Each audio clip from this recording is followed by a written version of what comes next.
Meaning of E-number. E-number. E-number.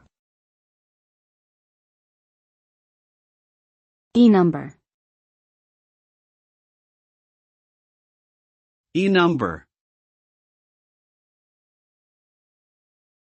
The term E-number refers to a system of codes used by the European Union to identify food additives that have been evaluated and approved for use within the EU.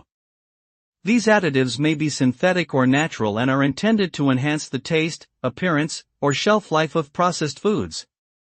The use of E-numbers allows consumers to make informed choices about the foods they consume, while also ensuring that food safety standards are met.